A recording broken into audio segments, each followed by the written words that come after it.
kita akan mengawali pada pagi hari ini. Bapak Ibu yang terkasih, Bunda Kudus sungguh mendapatkan berkat luar biasa dari Tuhan. Hari ini khusus ya, terbang dari Jakarta, tadi pagi baru nyampai Bapak Doti Albertus. Beliau adalah seorang guru STK Regina Pacis di Jakarta. Dan satu hal lagi, saya percaya Bapak Ibu pernah berkencan ya dalam hidupnya, entah itu lagi pacaran atau bagaimana. Bapak Dodi ini adalah pembuat renungan kencan dengan Tuhan. Jadi Anda akan mendapatkan bagaimana banyaknya Anda bisa berkencan dengan Tuhan supaya lebih akrab. Kalau Anda akrab dengan Tuhan, pasti nanti seperti firman Tuhan mengatakan, Tuhan di dalam kita dan kita di dalam Tuhan, dan apa saja yang kita minta pasti Tuhan akan berikan. Amin.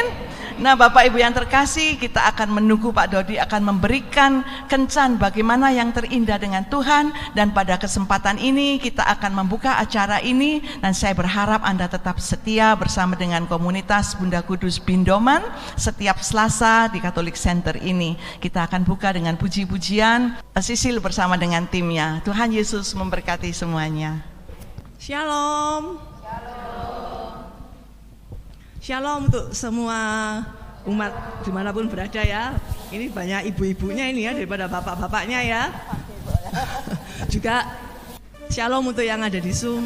Selamat datang, selamat bertemu kembali di acara Bindoman. Saya percaya semua yang hadir di tempat ini, baik melalui Zoom juga yang onsite, semua pasti hadir karena apa? Merindukan siapa? Tuhan Yesus. Kalau kita rindu Tuhan Yesus, hidup kita semakin hari pasti akan disempurnakan oleh Tuhan. Mari saya undang Bapak Ibu bangkit berdiri. Kita mau bersuka cita bahwa Tuhan begitu sangat besar kasih-Nya dalam kehidupan kita. Begitu dalamnya, begitu lebarnya, begitu panjangnya. Tuhan sungguh sangat mengasihi setiap kita. Amin.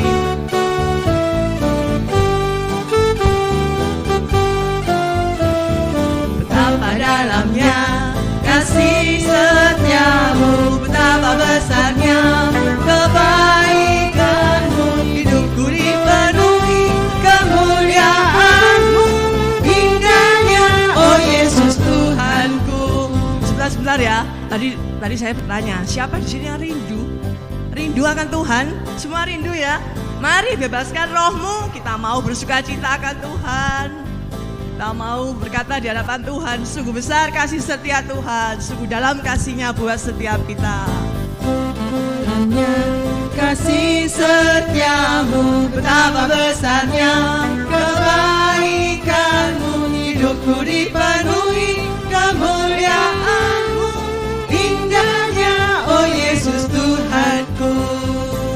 Sempurnalah kehidupanku sejauh hadir dalam hatiku, kau perhatikanku setiap waktu.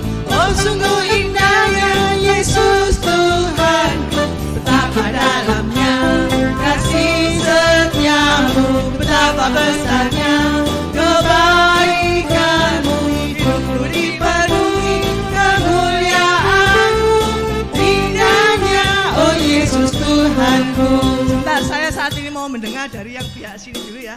Silakan boleh menyanyi bersama-sama, katakan betapa dalamnya kasih setiamu, betapa besarnya kebaikanmu, dipenuhi kemuliaanmu, indahnya oh Yesus Tuhanku.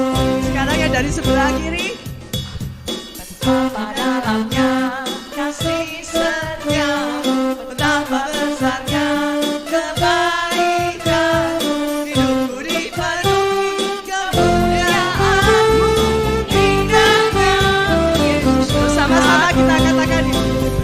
dalamnya kasih setiamu, betapa besarnya kebaikanmu, hidupku dipenuhi kemuliaanmu, indahnya oh Yesus Tuhanku.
Tuhan di dalam kehidupan kita. Mari saat ini kita mau mengawali di dalam doa, di dalam nama Bapa dan Putra dan Roh Kudus. Amin. Selamat pagi ya Allah Tritunggal Maha Kudus. Sungguh kami bersyukur kepadamu Tuhan, bahwa hanya perkenanan-Mu saja pagi hari ini kami setiap anak-anak-Mu boleh berhimpun bersama-sama datang ke tempat ini, baik melalui online, baik melalui onsite sekalipun. Kami percaya kuasa Tuhan ada bersama dengan kami. Kuasa Tuhan tak terbatas oleh jarak dan waktu. Dan biarlah saat ini Tuhan, setiap kami tak terus mau mengangkat hati kami. Banyak masalah di dalam kehidupan kami, tetapi kami melihat ada penyertaan Tuhan, ada kasih setia Tuhan, ada cinta Tuhan, ada pertolongan Tuhan di dalam kehidupan kami. Kami gak pernah takut Tuhan dalam hal apapun, karena yang Engkaulah satu-satunya perisai di dalam kehidupan kami.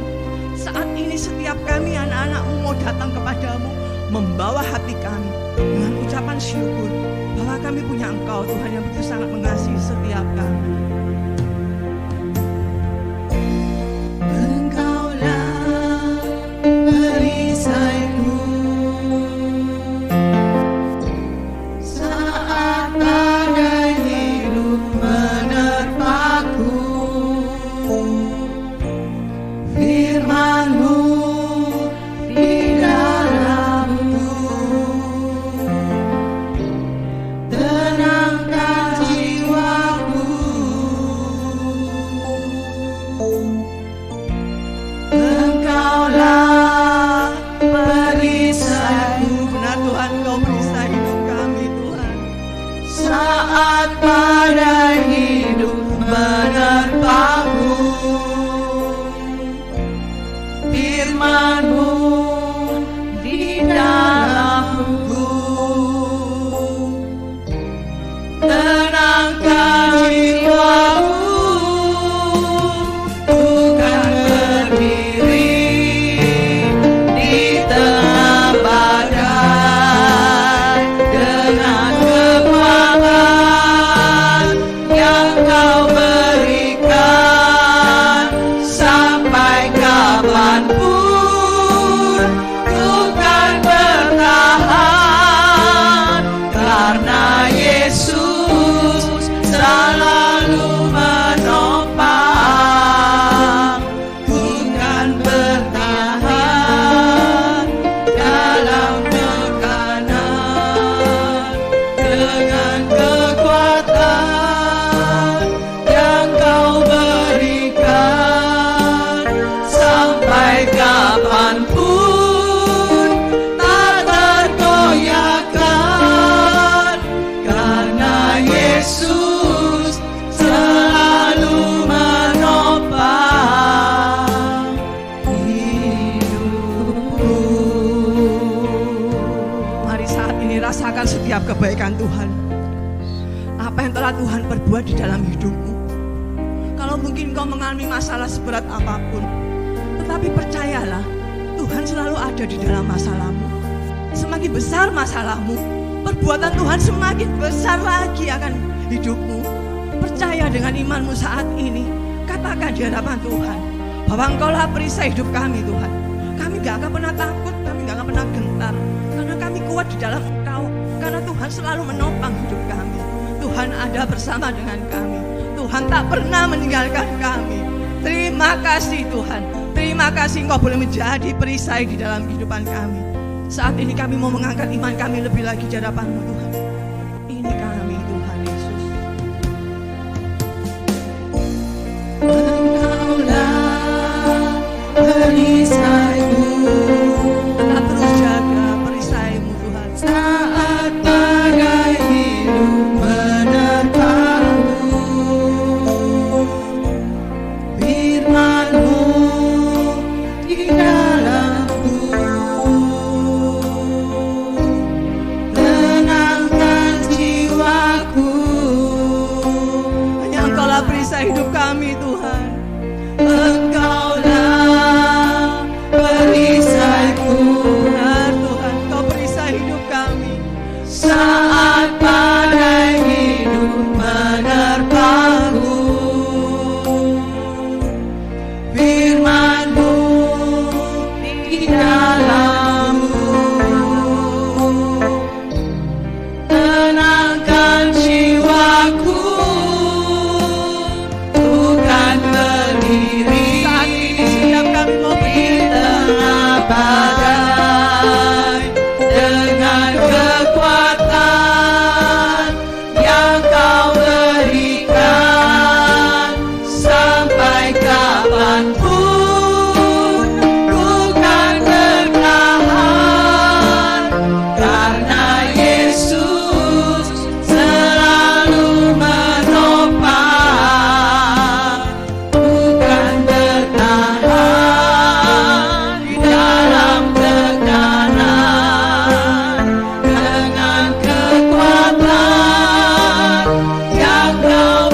dengan kekuatan yang Kau berikan. Sampai kapanpun ku kan bertahan, karena Yesus selalu menopang. Ku kan bertahan dalam tekanan dengan kekuatan yang Kau berikan. Sampai kapanpun tak tergoyahkan, karena Yesus selalu menopang. Karena Yesus selalu menopang. Karena Yesus selalu menopang hidupku.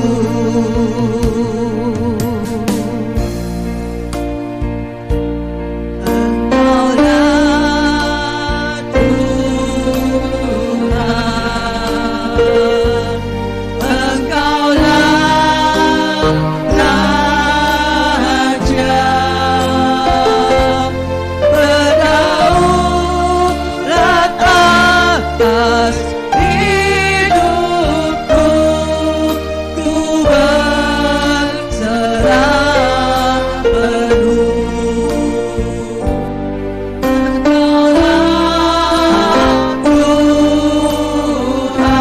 Engkaulah Tuhan, Engkaulah Raja, berdaulat atas hidupku. Ku berserah penuh. Berdaulat atas hidupku. Ku berserah penuh.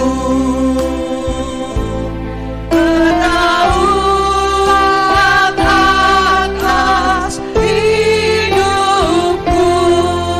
Ku berserah penuh.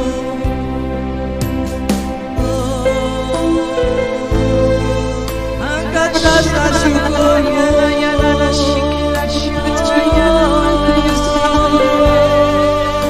Terima kasih Tuhan. Terima kasih untuk kasih setiamu, untuk cintamu Tuhan. Engkau Bapa yang baik, selamanya Engkau baik, sampai selama-lamanya. Engkau tetap Allah yang baik. Terima kasih Tuhan, terima kasih. Kau menjaga hidupku, Kau pelihara hidupku. Terima kasih.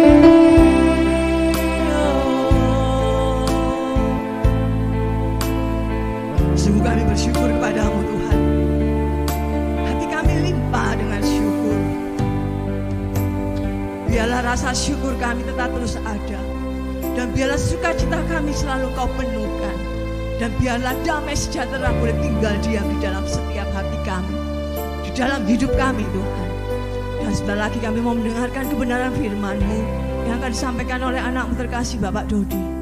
Kami percaya Tuhan bahwa Engkau sendiri yang telah memilih anak-Mu Pak Dodi pada pagi hari ini untuk boleh bersama-sama membawakan kebenaran firman-Mu. Kami percaya Tuhan, pagi hari ini kami mau belajar lebih lagi bagaimana kami bergaul intim dengan-Mu, sehingga pada saat kami bergaul intim dengan-Mu, hidup kami Kau ubahkan, hidup kami Kau berikan kekuatan yang baru, dan hidup kami berkelimpahan akan Kau.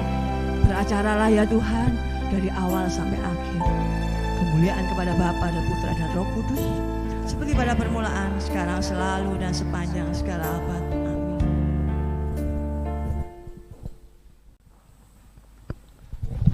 Shalom Bapak Ibu, selamat berjumpa.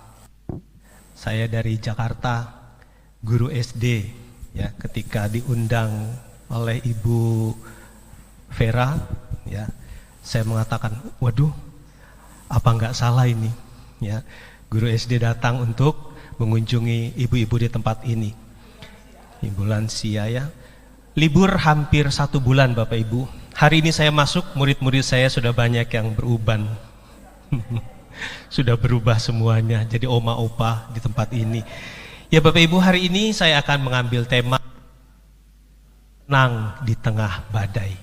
Hari ini saya mengambil bacaan dari Injil bab 14 ayat 22 sampai 33. Matius 14, 22 sampai 33. Semoga Tuhan beserta kita dan selama-lamanya. Inilah Injil Tuhan kita Yesus Kristus karangan Santo Matius. Dimuliakanlah Tuhan. Sesudah itu Yesus segera memerintahkan murid-muridnya naik ke perahu dan mendahuluinya ke seberang. Sementara itu ia menyuruh orang banyak pulang. Dan setelah orang banyak itu disuruhnya pulang, Yesus naik ke atas bukit untuk berdoa seorang diri. Ketika hari malam, ia sendirian di situ. Perahu murid-muridnya sudah beberapa mil jauhnya dari pantai dan diombang-ambingkan gelombang karena angin sakal. Jam 3 malam, datanglah Yesus kepada mereka berjalan di atas air.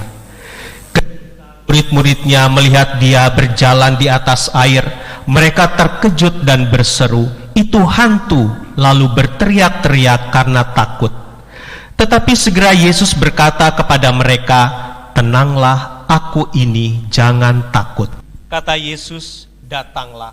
Maka Petrus turun dari perahu dan berjalan di atas air mendapatkan Yesus. Tetapi ketika dirasanya tiupan angin, takutlah ia dan mulai tenggelam, lalu berteriak, "Tuhan, tolonglah aku." Segera Yesus mengulurkan tangannya memegang dia dan berkata, "Hai orang yang kurang percaya, mengapa engkau bimbang?"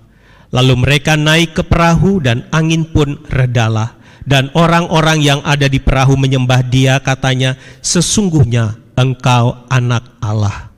Demikianlah sabda Tuhan, terpujilah Kristus. Bapak, Ibu, dan saudara yang terkasih dalam Tuhan kita Yesus Kristus, ada seorang mahasiswa baru bernama Bruce Goodrich.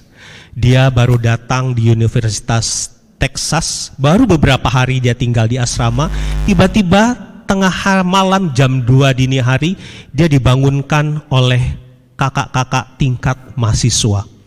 Hari itu rupanya ada diadakan pemeloncoan, ya, tapi dengan cara militer. Maka kemudian itu anak-anak baru dikumpulkan semuanya, disuruh berlari dan berolahraga jam 2. Udaranya panas dan agak lembab di sana. Si Bruce ini kondisi badannya tidak terlalu kuat. Maka begitu dia baru berlari beberapa meter, dia terjatuh. Begitu dia terjatuh, disuruh bangun lagi. Ya, dia lari lagi, jatuh lagi, bangun lagi, sampai akhirnya karena dia nggak kuat lagi, benar-benar jatuh, pingsan, koma, dan akhirnya meninggal dunia. Lalu para mahasiswa tingkat atas itu dilaporkan ke polisi, ya, ke pengadilan, dan mereka menjadi tersangka perbuatan yang menyebabkan kematian.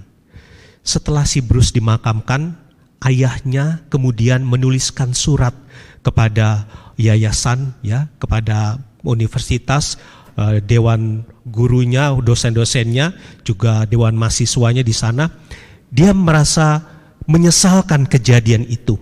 Tetapi dalam suratnya dia tuliskan begini, "Pada kesempatan ini, saya atas nama keluarga Bruce, dalam hal ini ayahnya, mengucapkan terima kasih kepada pihak universitas atas simpati dan perhatiannya kepada anak saya. Hari ini saya mau katakan, tidak ada sedikit pun rasa sakit hati saya kepada kalian. Karena saya percaya Tuhan tidak pernah salah. Dan saya percaya juga hari ini anak saya ada dalam rumah abadi Bapa di sorga. Bapak, Ibu, dan saudara-saudara yang terkasih, karena kepercayaannya bahwa kuasa Tuhan bekerja di dalam diri dia, maka kebencian diubah menjadi pengampunan, kemarahan diubah menjadi belas kasih. Ayah si Bruce tidak membiarkan pikirannya itu dimasuki oleh kemarahan, kekecewaan, penghakiman dan lain sebagainya. Tapi dia berusaha untuk mengatur bahwa dalam keadaan seperti itu dia harus tenang dan damai. Ketenangan inilah yang kemudian memampukan dia untuk mengampuni teman-teman atau kakak kelas dari anaknya yang sudah membuat anaknya itu meninggal dunia.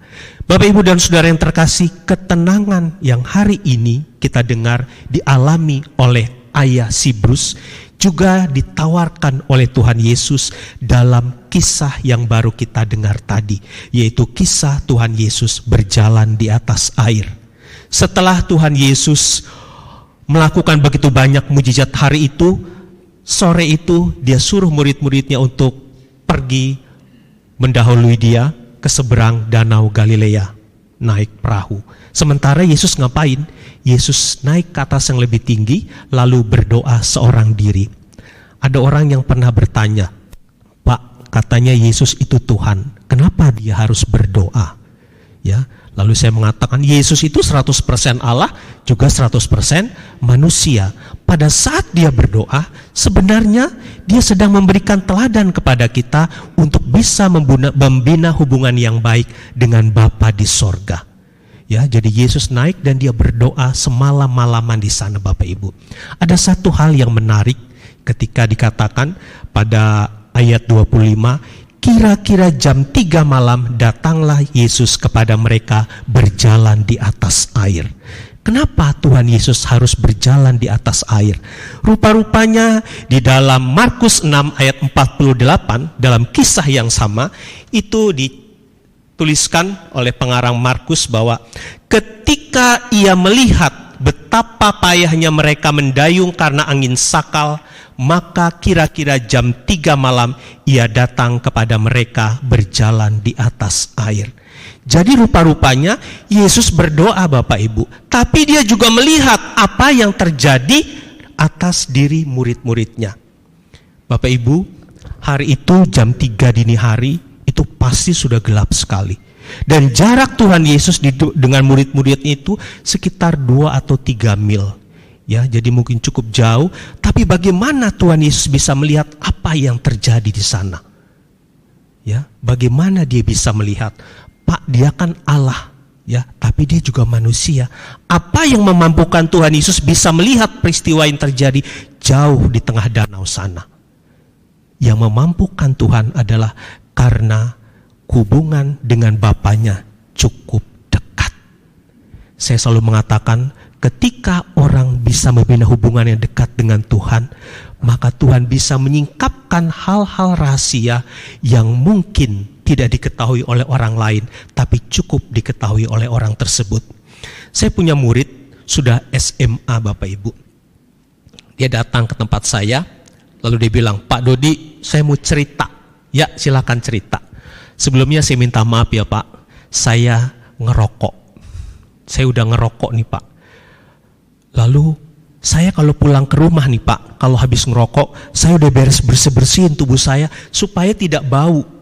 Ya, lalu kemudian saya masuk kamar saya taruh rokoknya di tempat yang tersembunyi. Tapi heran Pak, setiap kali mama saya masuk kamar saya, dia selalu bisa menemukan rokok yang saya sembunyikan. Dia bilang, ini rokok siapa? Rokok aku, Ma. Besoknya saya taruh di tempat yang lain lagi, ketemu lagi. Padahal di kamar saya tidak ada CCTV. Ketika saya masuk, mama saya nggak ngintip kepada saya. Tapi yang aneh adalah setiap kali saya sembunyikan, mama saya selalu menemukan. Itu kenapa ya Pak? Lalu saya berkata, jawabannya cuma satu. Karena mamamu selalu berdoa untukmu. Jadi kamu hati-hati. ketika mamamu selalu membawa doa-doa kepada Tuhan, membawa namamu kepada Tuhan, itu hati-hati ya. Karena apa? Karena dia sudah menjadi sahabatnya Tuhan. Dan ketika mama sudah menjadi sahabatnya Tuhan, kejelekan apapun yang kamu lakukan, Tuhan bisikkan. Tuhan tahu apa yang kamu lakukan. Oh begitu ya. Ya, jadi ibu-ibu di sini ya. Jadi jangan sungkan-sungkan untuk jadi sahabatnya Tuhan Yesus. Ya, pesan untuk bapak-bapak yang ada di sini juga, nanti mungkin pesan ya Bapak Ibu untuk suami-suami ibu di rumah. Selama suami ibu pulang malam terus ibu masih menegur, dari mana kamu? Itu masih aman. Besoknya pulang malam lagi, dari mana kamu? Mungkin dengan alasan yang berbeda-beda, katakan itu masih aman. Tapi kalau suatu malam suami ibu pulang dan dia tidak mendengar suara ibu tanya dari mana, tapi dia lihat ibu lagi berdoa di pojokan, di altar di sudutan sana, ya lagi menyembah Tuhan, itu sudah diwanti-wanti. Karena apa? Karena sekarang masalahnya sudah dilimpahkan kepada siapa? Kepada Tuhan. Dan Tuhan bisa bertindak sesuai dengan yang dia mau. Ya, jadi bapak-bapak, ibu-ibu, termasuk saya juga, ya, selama pulang ke rumah masih ditanya, ditegur dari mana kamu, ya nggak dimarahin, itu masih aman-aman saja. Ya, tapi kalau sudah bosen dan masalah dilimpahkan kepada Tuhan, itu harus hati-hati. Ya, nah jadi Bapak Ibu, di sini dikatakan bahwa Yesus melihat. Ketika kita membina hubungan pribadi dengan Tuhan, ya maka tadi Ibu mengatakan Tuhan akan memberikan apa yang menjadi kebutuhan kita. Saya teringat kurang lebih 6 tahun lalu, saya ini berulang-ulang waktu itu kena tipes terus. Saking berulang-ulangnya saya udah gak mau periksa darah lagi. Udah pokoknya kalau badan udah gak enak saya harus istirahat. Tapi kali itu saya sudah jalan sebentar saja, sudah lemes. Waduh, ini udah kumat lagi nih. Besok saya rencana mau izin tidak masuk sekolah. Malamnya saya tidur, ya sebelum tidur saya berdoa. Di kamar saya itu kamar kecil, ada tempat, ada meja doanya, dan saya mulai berdoa, Tuhan, saya sakit. Ya, saya besok izin. Tapi kalau Tuhan berkehendak yang lain, saya serahkan. Kira-kira antara sadar tidak sadar ya, saya bermimpi, itu tiba-tiba saya lagi tidur, ada seorang pakai jubah putih, bawa sibori, sambil kasih komuni untuk saya. Ya, lalu saya terima Bapak Ibu. Begitu saya terima, makan itu tiba-tiba saya berbahasa roh. Tubuh saya guncang-guncang sampai akhirnya saya bangun. Bangun pun saya masih terguncang-guncang, mulut saya masih menceracau aja terus seperti itu. Lalu saya mulai diam-diam tenang-tenang dan kemudian sudah mulai tenang, lalu saya mulai berdoa ya di tempat doa saya, dan kemudian sudah tenang saya tidur lagi. Besok paginya sehat walafiat Bapak Ibu. Batal rencana saya untuk izin. Saya bisa melakukan aktivitas dengan penuh semangat hari itu dibanding dengan hari-hari sebelumnya. Dan ini saya rasakan. Jadi hari ini firman Tuhan mengatakan ketika dia melihat, banyak di antara kita ketika punya masalah kemudian tidak terselesaikan, biasanya yang disalahkan paling akhir siapa Bapak Ibu? Tuhan. Tuhan, di mana engkau ketika anak saya sakit sampai kemudian meninggal dunia? Tuhan, di mana engkau ketika usaha saya mulai bangkrut? Dicari Tuhan di mana, Tuhan di mana, Tuhan di mana? Apakah engkau tidak melihat Tuhan? Jawabannya hari ini adalah dalam ayat tadi, ketika ia melihat. Yesus yang disembah oleh murid-murid di tengah danau itu sama dengan Yesus yang kita sembah. Kalau Yesus yang disembah oleh murid-murid melihat apa yang terjadi pada mereka di tengah danau, maka Yesus yang sama pun melihat apa yang terjadi ketika kita sedang mengalami permasalahan di dalam hidup kita. Apakah Yesus cuma melihat saja Bapak Ibu? Tidak, dia langsung berjalan di atas air. Kenapa dia tidak sewa perahu? Murid-murid yang ada di tengah danau itu kebanyakan adalah mereka nelayan. Ya mereka sudah ratusan kali mungkin ya cari ikan di sana, menghadapi gelombang badai di danau Galilea, mereka bisa menjalani dengan baik. Tapi hari itu badainya sungguh luar biasa sampai mereka tidak sanggup lagi untuk mengatasinya. Dan mata Tuhan tertuju kepada mereka. Ketakutan yang mereka alami saat itu adalah takut tenggelam ya Bapak Ibu ya. perahunya diombang-ambingkan. Padahal nelayan tangguh, pasti berenangnya jago. Tapi ketika dihadapkan pada masalah itu, mereka sungguh amat ketakutan. Jadi ketakutan yang paling utama adalah terhadap air yang bisa membuat dia tenggelam. Maka disinilah kemudian Tuhan mengambil sikap, dia harus berjalan di atas air. Dia mau tunjukkan kepada murid-muridnya bahwa air yang mereka takutkan ada di bawah kaki Tuhan Yesus. Jangan takut, air yang kamu takutkan, saya injek nih, ada di bawah kaki saya. Tetapi murid-murid di situ karena dalam keadaan panik, ya, tidak bisa melihat ada kuasa Tuhan bekerja di situ. Maka mereka mengatakan, itu hantu. Mungkin sering terjadi dalam kehidupan kita Bapak Ibu. Ketika kita berdoa dijawab-jawab sama Tuhan, lalu ada orang datang menawarkan berdoa, saya doakan ya, sorry, saya nggak perlu didoakan. Atau ada orang berniat baik, jangan-jangan dia dari dukun atau jangan-jangan dari mana, ya, tidak mau percaya. Karena apa? Karena memang masalah sudah berat. Mata mereka tertutup oleh masalah yang begitu berat. Nah, Yesus datang di situ. Dia bilang kepada para murid, tenanglah, aku ini, jangan takut. Bapak Ibu, Yesus tidak bilang sama angin, angin diam. Tidak bilang sama gelombang badai, diam. Tapi dia bilang sama murid-muridnya, tenanglah, aku ini, jangan takut. Harapan kita setelah baca ini, harusnya Tuhan Yesus bilang kepada angin, ya, hei angin diam, biar murid-murid saya itu gak ketakutan. Tapi kenapa Yesus tidak melakukan itu? Karena Yesus tahu Bapak Ibu, bahwa badai yang paling dahsyat adalah badai di pikiran para murid, di hati para murid. Itu badainya, ketakutan, kecemasan, kegelisahan, kekhawatiran, takut mati, takut tenggelam. Itu badai yang paling utama. Kalau badai di luar itu biasa-biasa saja. Maka Yesus perlu menenangkan hati dan pikiran mereka dulu. Bapak Ibu pernah mengalami kepanikan, ya? Saya pernah panik, ya, saking paniknya mau telepon kok nggak bisa-bisa. Lalu murid saya bilang, Pak, teleponnya terbalik. Itu panik, ya. Jadi orang panik itu bisa berbuat sesuatu yang bodoh, yang dia bisa malah nggak jadi bisa. Seperti itu yang terjadi pada para murid. Maka Yesus bilang, tenanglah, aku ini, jangan takut.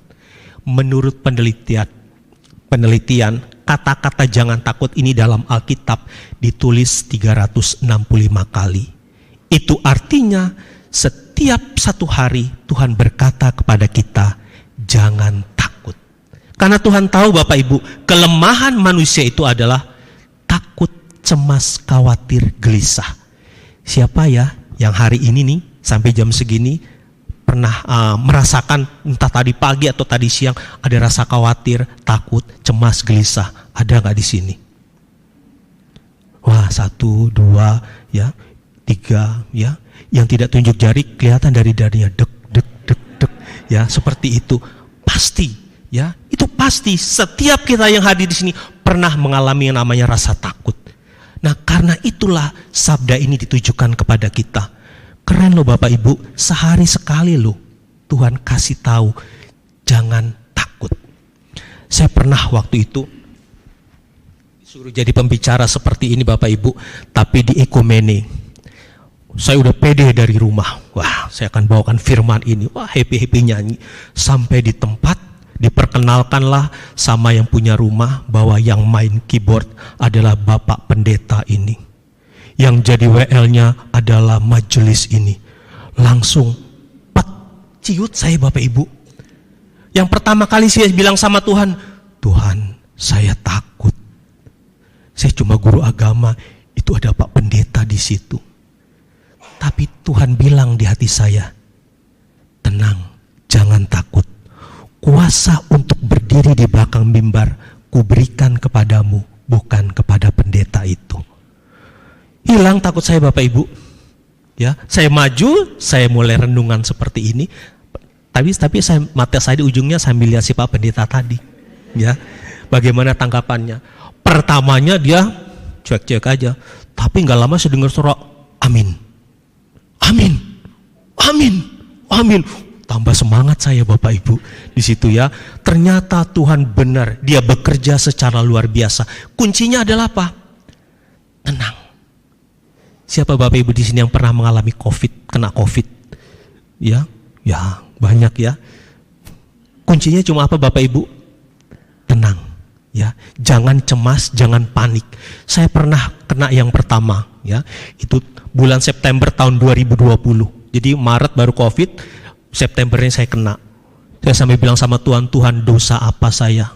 Guru agama kena COVID. Ya, orang pasti akan bilang gak punya iman nih pasti guru agamanya ini. Untung semuanya online Bapak Ibu, dari rumah semuanya.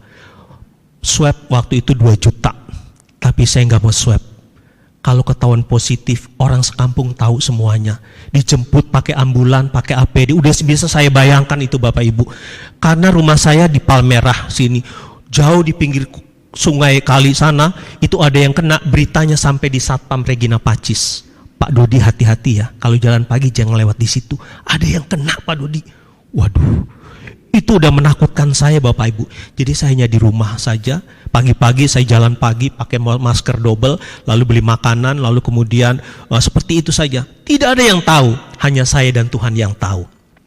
Ya, kenapa saya tahu kok saya kena COVID? Karena 5 hari sebelumnya saya berkunjung ke rumah satu keluarga, ada yang sakit. Lalu saya, Pak Dodi tolong doain oma saya. Kenapa? Sesak napas. Saya pakai masker scuba yang kecil, yang tipis itu ya.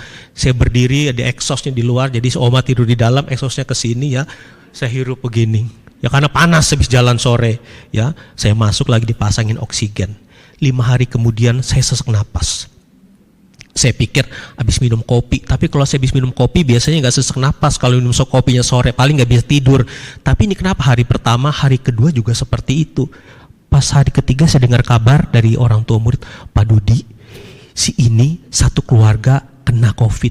Beberapa orang dibawa ke Wisma Atlet, yang lain isoman di rumah. Plus, sudah Tuhan. Berarti saya hanya tinggal menghitung hari sampai 21 hari. Saat saya cemas, tambah parah. Akhirnya saya ambil sikap, kemudian saya nggak boleh seperti ini. Saya tidak boleh dikuasai oleh kecemasan. Maka saya kemudian mulai penyembahan, nyanyi puji-pujian. Kayak orang gila di kamar, tapi suaranya pelan-pelan. Karena tangga sebelah itu temboknya cuma satu tembok ya. Kedengaran, tapi sambil nyanyi saya ini. Begitu selesai saya nyanyi, tenang, lega. Dan saya menghitung sudah hari ke-7, ke-8, sampai 21 hari. Lalu sampai 21 hari sudah selesai, baru saya, tapi efeknya itu sampai bulan April, tidurnya susah. Sesudah bulan April baru lega. Ya. Setelah saya lepas dari COVID, ternyata ada Delta semuanya. Lalu kemudian orang pada yang kena penyakit, kayak kena COVID, WA saya, Pak Dodi tolong doain saya ya Pak, saya kena ini. Lalu berdasarkan pengalaman saya hanya bilang, tenang, kuncinya jangan takut. Oh begitu Pak, ya jangan cemas. Karena dengan cemas imunnya jadi turun. Jadi saya nasihatin tuh seperti yang saya lakukan. Setelah itu baru saya sadari, oh ini loh Tuhan. Tuhan izinkan saya kena COVID bukan karena saya kurang iman. Tetapi karena Tuhan mau kirim orang-orang yang kena COVID supaya saya bisa kasih kekuatan kepada mereka. Jadi perkataan Tuhan, tenanglah, aku ini jangan takut. Itu luar biasa sekali Bapak Ibu. Ya, dan kemudian yang terjadi sesudah itu adalah Yesus naik ke atas perahu dan kemudian badai tenang. Nggak ada badai. Yesus nggak menghardik badai itu. Tapi apa, ketika murid-murid tenang, semuanya menjadi tenang. Dan firman Tuhan dalam Yohanes 6 ayat 21, kisah yang sama. Dan seketika juga perahu itu sampai ke pantai yang mereka tujui. Tadinya yang pertama itu dari jam 6 sampai jam 3 pagi Bapak Ibu, para murid itu di tengah danau itu. Tapi setelah semuanya bertenang, seketika itu juga mereka sampai di sana. Nah Bapak Ibu, dari bacaan ini kita bisa banyak belajar bahwa ketenangan itu bisa membuat kita mengatasi banyak masalah. Maka seperti tema tadi bahwa tetap tenang di tengah badai dapat kita lakukan. Nah sekarang kuncinya bagaimana caranya supaya kita bisa menjadi pribadi yang tenang. Kita bisa lihat dari peristiwa tentang Maria dan Marta. Bapak Ibu tahu ya kisah Maria dan Marta Ya, jadi Maria, Marta, Lazarus 3 bersaudara. Yesus diundang ke rumahnya. Marta bekerja, Maria cuma duduk diam di hadapan Tuhan Yesus. Sekarang saya mau tanya di sini Bapak Ibu. Kira-kira ya, kalau udah dengar ceritanya itu, siapa di sini yang pengen jadi Marta? Satu, Bapak tuh, Marto. Ya, nggak ada yang mau ya jadi Marta ya? Waduh, semua nggak ada yang mau jadi Marta ya? Waduh, kalau saya kasih tahu suami ibu bapak, gawat ini ya, nggak ada yang masak di rumah nanti. Ya, siapa yang mau jadi Maria? 1, 2, 3, 4, yang lainnya saya tengah-tengah aja Pak. Itu yang paling aman ya. Tapi sekarang kita mau melihat sedikit Bapak Ibu tentang Maria dan Marta di sini ya. Dikatakan bahwa Maria duduk dekat kaki Tuhan dan terus mendengarkan perkataan Tuhan. Akibat dari yang dilakukan oleh Maria itu, Yesus memuji dia. Yesus bilang nih sama Maria, Maria telah memilih bagian yang terbaik yang tidak akan diambil daripadanya. Apa yang tidak akan diambil? Yaitu duduk diamnya itu. Itu Maria. Sekarang kita lihat Marta. Marta itu pekerja keras. Tetapi dia juga suka marah-marah. Ngomel, nyerocos seperti itu ya. Nah, kalau tadi Maria mendengarkan perkataan Yesus, kira-kira Marta mendengarkan tidak Bu? Perkataan Yesus. Dengar, tapi separuh-separuh. Kalau Maria full nih dengar semuanya, tahu nih dari A sampai Z. Tapi kalau Marta, A, N, Z, ya, yang lainnya nggak dia tahu. Tapi yang anehnya adalah dia tahu setengah, tapi dia merasa dirinya paling tahu Bapak Ibu. Ya, nah Marta ini karena dia kerja terus, ya, yang akibatnya dia marah-marah sampai dia berani menegur Tuhan Yesus. Ketika Maria duduk diam mendengarkan Yesus ngomong, Marta dari dapur lihat, si Maria enak-enak amat sih, saya lagi masak sayur asem, belum buat sambal terasi, belum buat ininya, dia nggak bantu saya. Ya, lalu dia nggak berani marah sama si Maria, tapi dia bilang sama Yesus, Tuhan, apakah Engkau tidak peduli membiarkan aku bekerja seorang diri? Suruh dong dia bantu saya. Marah nggak begitu Bu? Marah. Siapa yang ditegur di situ? Yesus. Keren ya. Marta berani negur Tuhan Yesus. Ibu berani nggak? Berani nggak? Ya, ragu-ragu jawabnya. Tapi mungkin nanti bisa saya kasih contoh, pasti pernah juga seperti itu. Ya, nah lalu kemudian yang terjadi adalah Marta dan Maria mengalami satu peristiwa. Jadi duduk diamnya Maria ini merupakan awal dari proses imannya. Kalau cuma duduk diam begini enak, gampang ya Bapak Ibu ya. Tapi kalau jadi Maria sungguhan ya, mungkin nanti akan mulai pikir-pikir lagi nih. Ah, nggak jadi Maria deh. Ya, jadi ini duduk diamnya Maria itu awal proses pertumbuhan imannya. Kemudian mereka diuji. Diuji bagaimana caranya? Lazarus saudaranya meninggal. Ya. Jadi begitu Lazarus sakit, Maria sama Marta langsung kirim pesan sama Tuhan Yesus. Tuhan, dia yang Engkau kasihi sakit. Yesus dalam Alkitab dikatakan bahwa Yesus mengasihi 3 orang ini Bapak Ibu. Ya, dan Yesus langsung kasih tahu, dapat pesannya, oh Lazarus sakit. Harapan keduanya ini Yesus segera datang.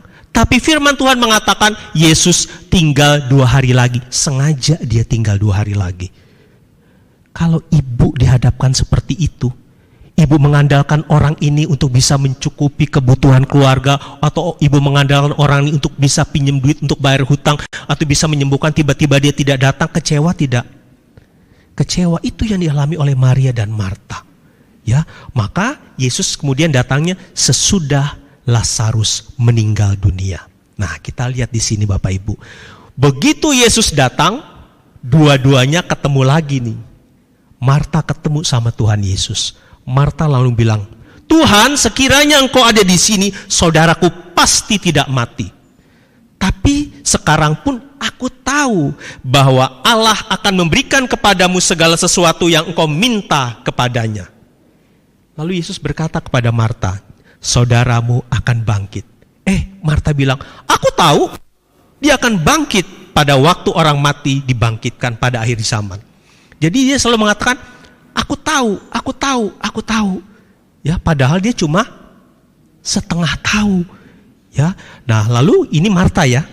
Sekarang Maria nih datang sama Tuhan Yesus. Firman Tuhan mengatakan ketika bertemu dengan Yesus, Maria tersungkur di depan kaki Tuhan dan berkata, Tuhan, sekiranya Engkau ada di sini, saudaraku pasti tidak mati.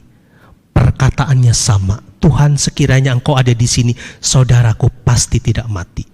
Lalu bedanya di mana? Yang pertama, Marta menegur, ngomel, tek, ungkapan dirinya dia, tek. Ya, kenapa Marta berani menegur Yesus seperti itu? Karena Marta merasa bahwa saya sudah berjasa nih. Waktu diundang pertama, Marta sudah masak semuanya. Saya sudah bisa memuaskan nih Tuhan nih dengan pelayanan saya. Maka saya berhak untuk menegur Tuhan. Ya, nah Bapak Ibu, mungkin kita juga bisa berlaku seperti Marta. Ya, mungkin kalau saya ambil contoh karena saya kenal dengan Ibu Maria, ya, mungkin Ibu Maria sudah siapkan semuanya. Misalnya dicari dana kemana-mana untuk beliin makanan bagi peserta persekutuan doa hari ini. Ternyata rasanya tidak memuaskan. Maka Ibu Maria bisa menegur kepada orang yang dipesan, bagaimana sih rasanya? Kenapa Ibu Maria bisa menegur, berani menegur? Karena dia sudah membayari, ya, sudah kumpulkan dana seperti itu. Itu yang terjadi. Nah sekarang, tadi saya tanyakan siapa yang pernah menegur Tuhan, diam-diam semuanya. Tapi secara tidak langsung kita bisa sama seperti Marta. Kita mulai mengatakan, Tuhan kurang apa saya coba Tuhan? Saya ikut PD setiap hari, doa setiap hari, melayani setiap hari. Kenapa anak saya meninggal Tuhan, kena kecelakaan? Tuhan kurang apa saya Tuhan? Saya sudah menyumbang kemana-mana, kenapa perusahaan saya bangkrut Tuhan? Pernah seperti itu Bapak Ibu? Sering, ya, berarti sudah kelihatan ya bahwa ternyata dalam diri saya ada Marta di sini. Lalu bagaimana dengan Maria di sini? Ya, Maria langsung tersungkur dan bilang, Tuhan, sekiranya Engkau ada di sini, saudaraku pasti tidak mati. Sama kata-katanya, tapi di sini adalah kata memohon belas kasihan Tuhan. Ya, dan ternyata Tuhan tertarik dengan Maria. Maka yang terjadi kemudian adalah Tuhan tanya kepada Maria di sini, di mana dia Engkau baringkan? Dia sudah dikubur Tuhan. Ya, begitu lihat Maria menangis, Yesus pun ikut menangis. Ya, Yesus nggak banyak berkata apa-apa sama Maria Bapak Ibu, tapi dia sama si Marta itu des. Karena Marta cuma tahu setengah-setengah, tapi Maria tahu semuanya. Maka dia nggak banyak berkata apa-apa. Maka ketika lihat Maria menangis, dia pun kemudian ikut menangis juga. Nah, kemudian yang terjadi Bapak Ibu, begitu Yesus dibawa nih ke makamnya Lazarus, Yesus bilang, angkat batu itu. Siapa yang komentar duluan di sini? Marta. Dia bilang sama Tuhan, Tuhan dia udah berbau loh, udah 4 hari dia mati. Padahal Yesus mau berbuat sesuatu di situ. Ya, Marta mengatakan, saya tahu bahwa Allah akan memberikan apa yang kau minta. Nah, saat Tuhan Yesus mau minta kepada Allah untuk membangkitkan dia, Marta kemudian mengatakan, Tuhan dia udah bau loh, udah 4 hari. Ya, dia sangka lagi seperti itu. Ya, inilah yang namanya si Marta. Tetapi Tuhan Yesus membangkitkan Lazarus karena apa? Dia lihat hatinya Maria. Ya, Tuhan senang dengan apa yang dilakukan oleh Maria. Jadi Bapak Ibu, kalau Bapak Ibu mau sesuatu yang baik terjadi dalam hidup kita, kuncinya cuma satu, yaitu senangkan hati Tuhan. Dan akhirnya akibat Maria menyenangkan hati Tuhan, Lazarus dibangkitkan Bapak Ibu. Ya, nah jadi ini adalah buah-buah dari duduk diamnya Maria. Begitu Maria bisa mengatasi badainya, ya, penderitaannya, masalahnya, si Lazarus meninggal, dia bisa melewati semuanya itu. Nah, sekarang kemudian hasil dari duduk diamnya Maria yaitu yang pertama, dia terus mendengarkan perkataan Yesus. Yang kedua, dia mengalami masalah, dia tetap tenang walaupun dia menangis. Tapi dia tersungkur di bawah kaki Tuhan. Lalu kemudian yang ketiga, dia menerima kebangkitan dari Tuhan Yesus. Dan yang keempat, dia menyerahkan semua yang dia punya. Ya, dalam Yohanes 12 ayat 3 dikatakan, maka Maria mengambil setengah kasti minyak narwastu murni yang mahal harganya, lalu meminyaki kaki Yesus dan menyekanya dengan rambutnya. Ini buah dari duduk diamnya Maria. Nah, kesimpulan dari dua orang ini, yang pertama adalah kedua-duanya sama-sama melayani ya Bapak Ibu ya. Maria melayani, Marta melayani. Sekarang kita lihat nih, Marta disibukkan untuk melayani Yesus. Kita lihat nanti ada perbedaannya. Marta disibukkan untuk melayani Yesus. Pesta jasmani. Jadi Marta nih masak untuk Tuhan Yesus. Dia sibuk untuk Tuhan Yesus. Tapi Maria, dikatakan di sini adalah Maria disibukkan oleh pelayanan Yesus. Ini pesta rohani. Ada bedanya ya. Kalau Marta sibuk melayani Yesus, dia yang kerja. Tapi kalau Maria disibukkan oleh pelayanan Yesus. Siapa di sini yang melayani? Yesus melayani Maria. Maria duduk diam. Yesus yang sibuk cerita A sampai Z tentang pewartaannya. Wah, Maria cuma jadi dia sibuk mendengarkan apa yang disampaikan oleh Tuhan Yesus. Ya, jadi sama-sama melayani, tapi itu bedanya tadi. Ya, yang satu melayani Yesus, yang satu dilayani oleh Yesus. Yang kedua, Maria membutuhkan kekuatan untuk menjalankan tugas pelayanannya sehingga ia menjadi kuat saat badai melanda hidupnya. Ya, jadi ini Maria membutuhkan kekuatan Tuhan. Tapi Marta mengandalkan kekuatannya sendiri. Ya, dalam pelayanannya sehingga dia gampang marah, gampang emosi, gampang capek, gampang kelelahan, mudah mengkompori orang untuk hal-hal yang tidak baik. Ini bedanya. Jadi kalau Bapak Ibu di sini mau melayani Tuhan, kita contoh dari siapa? Andalkan kekuatan Tuhan. Kalau selama ini kita melayani tapi masih sering ngeluh, masih sering capek dan lain sebagainya, itu artinya apa? Pelayanan kita hanya mengandalkan kekuatan dari diri sendiri, ya. Nah, akhirnya Bapak Ibu dan Saudara yang terkasih, ketika Maria bisa menjalani hari-harinya, bisa mengatasi masalahnya, maka kesimpulan yang terakhir adalah kita bisa memiliki hati Maria di dunia Marta. Siapa di sini ibu-ibu yang masih aktif bekerja? Ya, kadang-kadang begitu disuruh, yuk ikut melayani, saya masih kerja, nggak bisa, waktunya buat sibuk dan lain sebagainya. Ya, siapa yang sudah pensiun di rumah saja atau jadi MC, ngomong cucu, ya. Nah, ini nanti bisa jadi sama seperti Maria. Ya, tetapi hari ini kita mau melihat bahwa ternyata sebagai Marta, saya juga bisa hidup dalam dunianya Maria. Sesibuk-sibuknya apapun, Bapak Ibu tetap bisa meluangkan waktu untuk duduk diam di hadapan Tuhan. Ini yang dilakukan Maria. Kalau bahasa kerennya saya adalah kencan dengan Tuhan. Ya, jadi Maria itu setiap hari selalu meluangkan waktu untuk kencan dengan Tuhan. Pertama kali saya tulis renungan kencan dengan Tuhan, diprotes habis-habisan. Apa sih Pak kencan dengan Tuhan? Karena pikiran mereka udah kotor duluan. Kencan itu kan laki sama perempuan ketemu di mana, ya. Tapi memangnya Tuhan nggak boleh berkencan dengan kita, ya, seperti itu ya. Nah, jadi Bapak Ibu, hari ini saya mengajak kita semua yang hadir di tempat ini. Begitu saya masuk lihat kumpulan ibu-ibu, waduh, saya merinding ibu-ibu. Terus terang saya merinding. Kenapa? Karena ibu-ibu di tengah kesibukannya masih mau meluangkan waktu untuk duduk diam mendengarkan firman Tuhan. Ini siang hari loh Bapak Ibu. Yang malam hari saja PD di paroki saya itu cuma 10 orang. Online cuma 20 orang. Tapi di sini saya nggak tahu, pernah saya tanya sama Ibu Maria berapa orang, kira-kira 50. Dan sekarang kayaknya lebih di sini. Ya, nah jadi itu saya saja bangga loh Bapak Ibu, apalagi Tuhan Ya, jadi mari sama-sama ketika kita mau hidup tenang di tengah badai, yang pertama kita lakukan adalah kita dekatkan diri kita kepada Tuhan.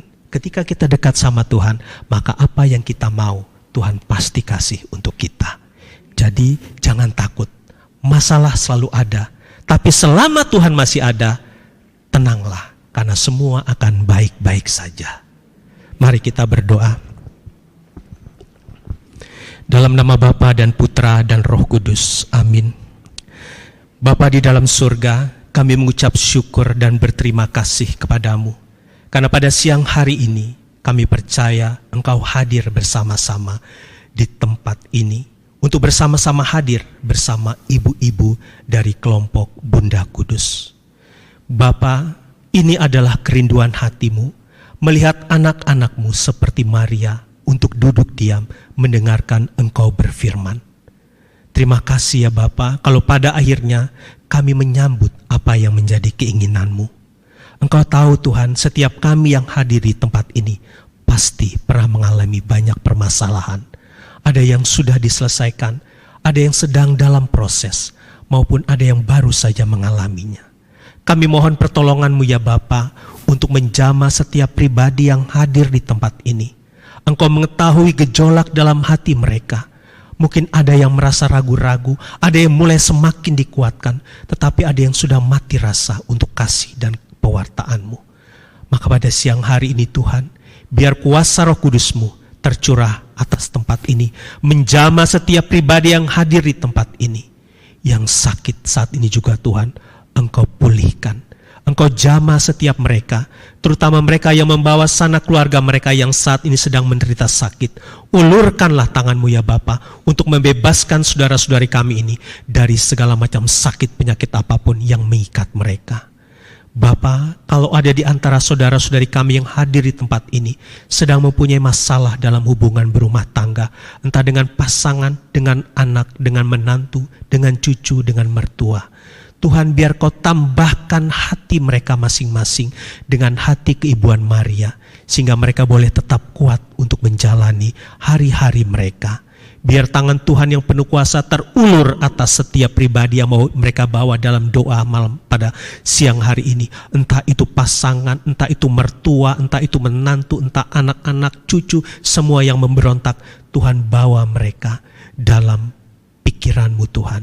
Dan jamah mereka semua Tuhan. Lepaskan semua roh pemberontakan dalam diri mereka. Berikan kepada mereka rahmat untuk mengampuni.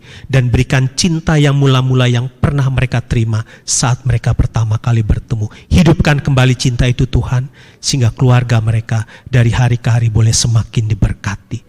Dan juga untuk mereka yang sedang mengalami masalah dalam perekonomian Tuhan. Tuhan, kami mohon lepaskanlah dari dalam rumah mereka, dari dalam usaha mereka, semua roh-roh penghalang berkat yang selama ini mengikat, mengambil berkat-berkat mereka, mencuri berkat-berkat mereka. Tuhan, bukakan tingkap-tingkap berkat yang baru, sehingga semua berkat-berkat yang lama yang tidak pernah sampai, Tuhan buka berkat yang baru untuk kehidupan mereka semua. Bapa, kalau di antara kami yang saat ini sedang mengalami kekeringan rohani, biar tangan-Mu yang penuh kuasa menjamah hati mereka Bapa. Lepaskan dari semua hal-hal yang membuat mereka tidak merasa nyaman bila mendengar nama-Mu diserukan, tidak merasa nyaman bila mendengar firman-Mu diberitakan. Biar Tuhan sendiri yang menjamah mereka, melepaskan semuanya itu, dan Tuhan curahkan kuasa Roh Kudus-Mu mengalir di dalam hati mereka. Bapa, apapun yang menjadi permintaan mereka, apapun yang menjadi keinginan mereka, Tuhan berikan sesuai dengan cara-Mu sendiri. Terima kasih ya Bapa, berkati kelompok wanita Bunda Kudus di tempat ini ya Bapa. Kalau hari ini masih ada banyak bangku-bangku kosong, biar minggu depan Tuhan fullkan, penuhkan tempat ini Tuhan, sehingga nama-Mu diserukan di tempat ini, kemuliaan-Mu yang begitu luar biasa dapat dinyatakan di tempat ini. Tuhan, jamah setiap pribadi yang saat ini sedang mengalami kekeringan rohani.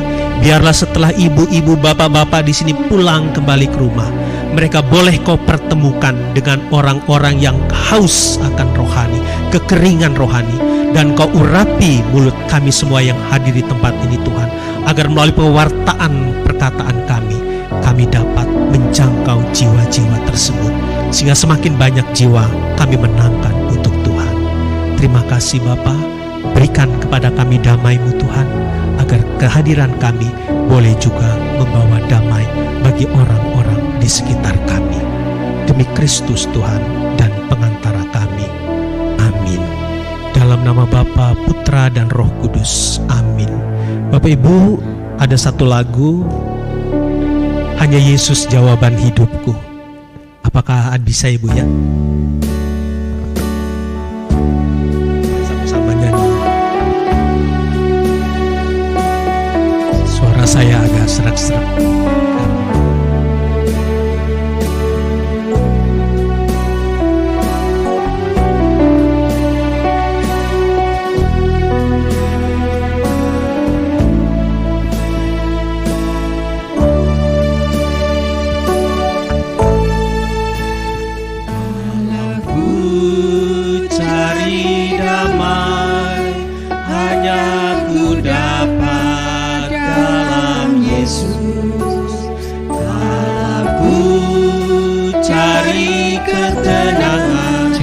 Hanya ku temui di dalam Yesus, tak satu pun dapat menghiburku, tak seorang pun dapat menolongku. Hanya Yesus jawaban hidupku.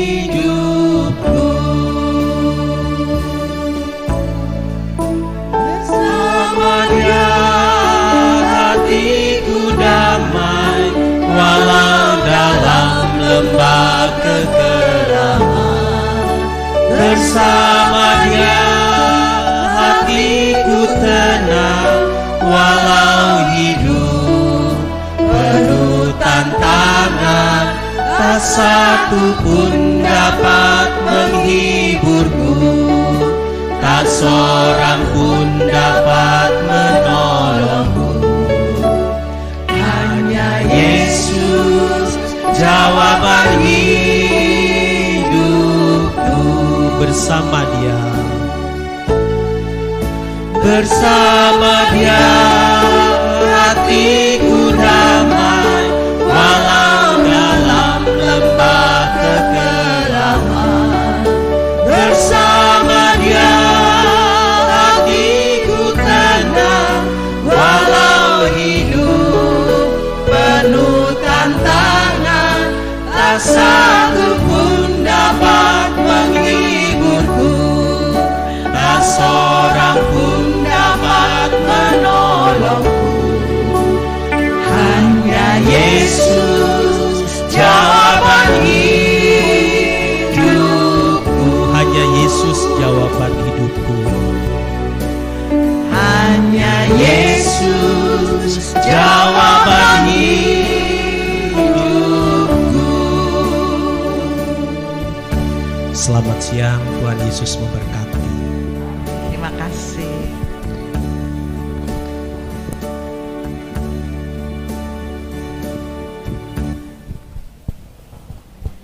Terima kasih banyak Pak Dodi untuk firman-Nya, untuk penjelasannya, sharing-nya luar biasa.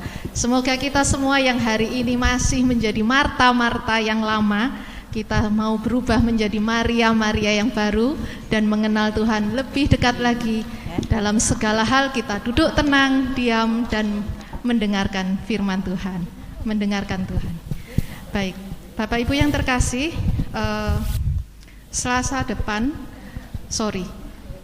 sebelum Selasa itu ada bindoman spesial ya. Jadi kalau bindoman ini puji Tuhan bertabur dengan berkat. Masih ada yang ingat Romo Harilyong Puspasamadi?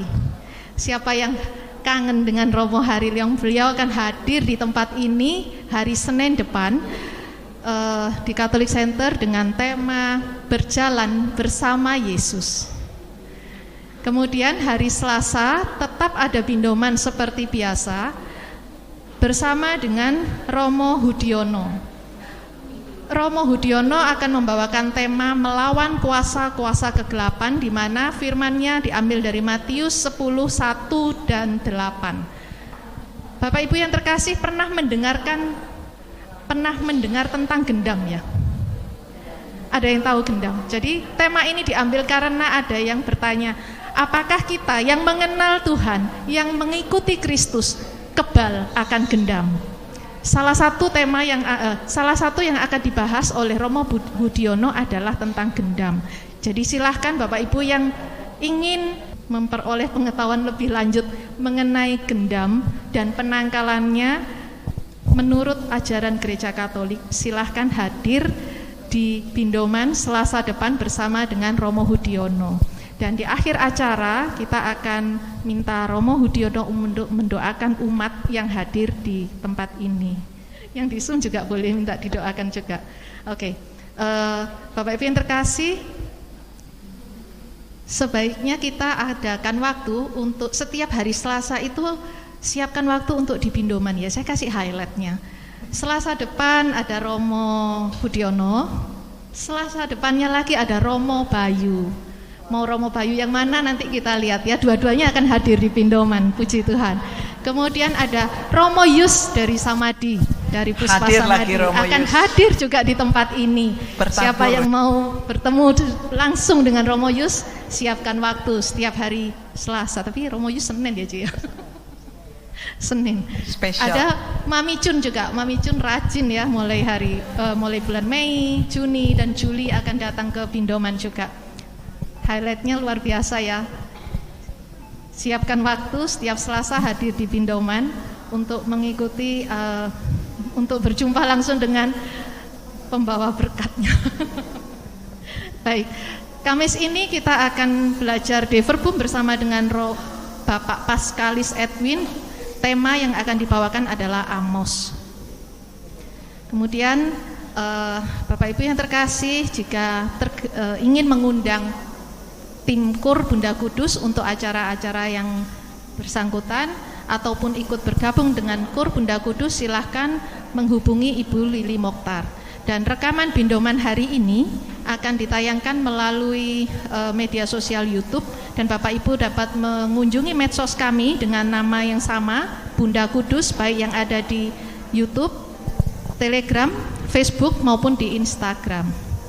Bapak Ibu yang terkasih yang ingin mendukung pelayanan kami di Pindoman ini, silahkan mentransferkan donasi Bapak Ibu melalui rekening BCA 64645675675674 atas nama Erni Istiawan atau Setiawati Mulyo. Dan setiap hari Rabu dan Jumat di tempat ini di Catholic Center ada misa jam 12 siang. Kemudian Bapak Ibu yang ingin beradorasi juga bisa beradorasi di ruang doa di dalam setiap hari Senin sampai hari Sabtu jam 8 sampai jam 4 sore. Bapak Ibu yang terkasih, yang ingin membantu pelayanan Pater Robi Wawor, silahkan memesankan patung, salib, lilin atau benda-benda rohani yang lain yang dijual oleh Pater Robi Wawor melalui Ibu Agnes Rosalina, di mana semua hasil penjualan ini akan dipakai oleh Pater Robi Wawor untuk pelayanannya di Holy Land. Sekian pengumuman, terima kasih atas kehadirannya. Dan sebelum pujian penutup, ada sedikit pengumuman dari CR Vin, dan kita akan bersama-sama mendoakan Romo hari ini. Bapak Ibu yang terkasih, sekali lagi saya jelaskan terima kasih untuk Anda semuanya. Memang pada kesempatan ini Pindoman mendapatkan berkat yang luar biasa dengan bertaburnya pembicara-pembicara. Jadi Anda rugi kalau nggak ikut bersama dengan kami, supaya kita semakin setelah dipulihkan dari COVID ini, kita pun juga dipulihkan supaya kita semakin kuat karena firman Tuhan. Sebab tanpa firman Tuhan hidup kita tidak akan kuat di dalam saat seperti ini. Dan saya akan khusus berdoa untuk Romo Harilyong dan tentunya beberapa yang sakit. Saya akan mengawalinya. Chordnya Dede. Allah peduli, Allah mengerti segala persoalan yang kita hadapi, tak akan pernah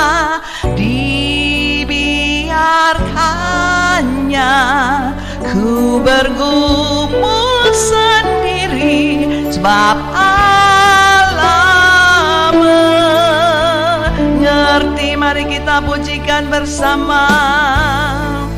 Allah peduli, Allah mengerti segala persoalan yang kita hadapi. Tak akan pernah dibiarkannya ku berjalan sendiri, sebab Allah mengerti, sebab Allah peduli. Dibukanya jalanku,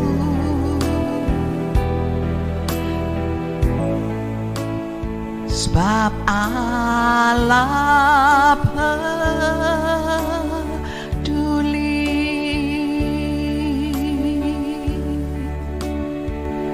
Bapa di surga, terima kasih untuk semua berkat dan cinta kasih yang telah Kau berikan ke dalam kehidupan kami. Pada saat ini kami bersyukur atas semua yang telah Kau berikan pada kami semuanya. Di saat kami masih bisa berkumpul di tempat ini, kami khusus berterima kasih juga untuk lawatan-Mu sepanjang pagi hingga siang hari ini. Kami khusus berdoa untuk teman-teman yang sakit, khususnya untuk Romo Hari Leong. Beliau Kau pakai secara luar biasa di dalam kehidupannya. Tuhan, kami percaya apa yang telah direncanakannya untuk hadir bersama-sama dengan kami, beliau akan tetap hadir bersama dengan kami pada hari Senin tanggal 10 yang akan datang. Sekiranya Tuhan, Engkau telah menyembuhkan, bilur-bilur-Mu telah mengangkat sakit penyakitnya, dan pada tanggal tersebut beliau akan bersama-sama dengan kami untuk memberikan taburan firman, supaya setiap kita yang berjalan bersama dengan Yesus tidak merasa takut karena badai kehidupan, baik itu berupa masalah ekonomi, sakit penyakit, atau apapun juga itu Tuhan, itu semuanya akan diselesaikan karena Yesus bersama dengan kita semuanya. Kami juga berdoa untuk saudara-saudari kami yang sakit, salah satu umat di mana anaknya menderita kanker, ada satu umat di mana dia menderita stroke, ada juga satu umat yang kakinya sulit berjalan. Tuhan, sakit penyakit fisik itu semuanya dapat Kau sembuhkan. Tetapi yang lebih dari itu, Kau jamah Tuhan hatinya. Biarlah segala unek-unek ataupun juga sakit hati, ataupun juga kemarahan, dendam, dan iri hati, semuanya Tuhan telah patahkan oleh kuasa darah Yesus. Dan biarlah oleh karena bilur-bilur Yesus, penyakit-penyakit itu disembuhkan secara fisiknya Tuhan. Terima kasih Tuhan, terima kasih. Dan biarlah Tuhan, semuanya itu menjadi berkat. Dan yang lebih dari itu, setelah disembuhkan, kami mau menjadi satu orang kusta yang datang kepada Yesus untuk mengucap syukur dan berterima kasih. Terima kasih Bapa. Biarlah sebentar jika kami akan pulang ataupun melanjutkan kegiatan-kegiatan kami, Engkau senantiasa menyertai kami dan tidak pernah meninggalkan kami Tuhan. Terima kasih Tuhan, terima kasih. Kami berdoa semuanya ini hanya di dalam nama Yesus, Tuhan Juru Selamat kami. Kemuliaan kepada Bapa dan Putra dan Roh Kudus, seperti pada permulaan, sekarang, selalu, dan sepanjang segala abad. Amin. Dalam nama Bapa, Putra, Roh Kudus. Amin. Sungguh luar biasa ya. Pagi hari ini kita semua boleh terberkati. Mari kita mau angkat satu lagu penutup. Kita katakan di hadapan Tuhan, kita gak takut musuh apapun di hadapan kita menghadang, apapun itu badai, karena kita percaya kita punya Tuhan. Bapak Ibu nanti kalau mau pulang, saya persilakan melewati pintu sebelah kanan ya. Jadi lewat ke pintu sebelah kanan semua ya. Mari saya undang bangkit berdiri. Kita bersama-sama, kita mau angkat iman kita lebih lagi. Kita gak akan pernah takut akan apapun.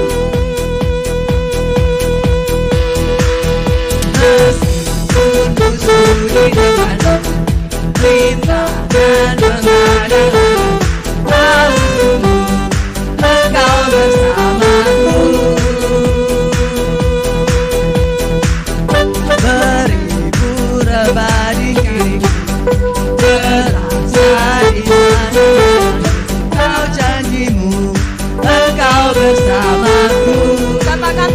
goyah Tuhan.